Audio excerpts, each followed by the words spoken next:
Mahigit 200 lugar sa buong bansa ang nakiisa sa pagdiriwang ng ika-80 kaarawan ni dating Pangulong Rodrigo Roa Duterte noong Biyernes, Marso 28. Makikita ang dagsa ng mga tao, puno ang mga venue, umaapaw pa hanggang sa mga lansangan. Mula sa mga parada hanggang sa malalaking pagtitipon, iisa ang sigaw ng mga dumalo. Pasasalamat sa dating Pangulo, madamdaming mensahe ng katatagan at panalangin na makabalik na ito ng bansa.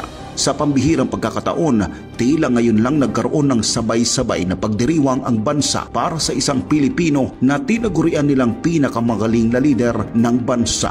Sabi ng PNP, may natanggap daw silang report na nagsasabing 60,000 na katao lamang daw ang dumalo sa nationwide global tribute para kay Tatay Digong. Kinumpirma mismo ito ni Police Regional Office 3 Director at concurrent spokesperson Police Brigadier General Jean Fajardo. Sa Davao pa lang na balwarte ng mga Duterte, nasa mahigit 300,000 katao na ang dumalo sa birthday rally ng dating Pangulo. Halos 50,000 naman ang pinagsama-samang bilang sa Central Visayas, habang libo-libo rin ang nagtipon-tipon mula naman sa iba't ibang bahagi ng Luzon. Ayon sa PNP, naging mapayapa naman ang mga pagtitipon at walang naitalang untoward incident hanggang sa pagtatapos ng araw. Hindi naman pinalampas ni dating Presidential Legal Counsel Attorney Salvador Panelo ang maling datos na inilabas ng PNP. Sabi niya, posibleng nagkamali lang daw si Fajardo ng basa. Sa halip na 60,000, dapat ay 60 milyong katao ang sinabi nitong dumalo sa global rally para sa dating Pangulo.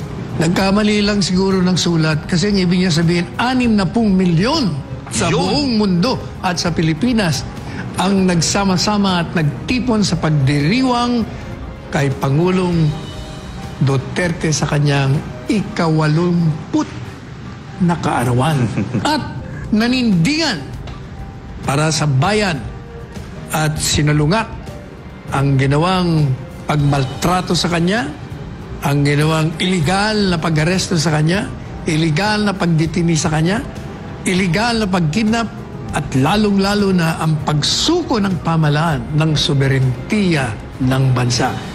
Hindi 60,000 no ang ibig niya sabihin, nagkamali lang. 60 million no ang gusto niya sabihin.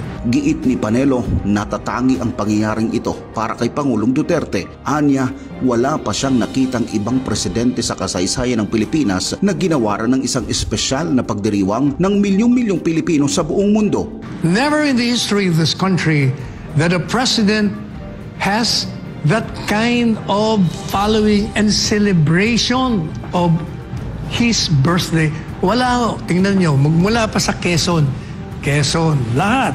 Sino pa ba? Osmeña, ano pa?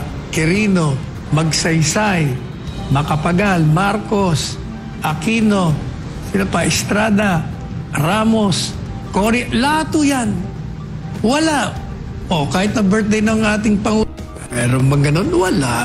Patunay lamang anya ito na hindi basta-basta ang isang Pangulong Rodrigo Duterte sa puso ng mga Pilipino, at hindi na rin daw nakapagtataka kung isang araw ituring itong bayani ng bansa. Sapagkat tumalab talaga sa isipan at sa puso ng mga Pilipino ang mga legasiyang mga itinayo niya. Ang lahat ng mga ginawa niya talagang napamahal siya. Kaya nung ikinulong siya, yan, naglabasan lahat. Kaya hindi tayo magtataka kung siya'y tatanggalin bagong bayani ng mga listahan ng mga bayani dito sa ating bansa.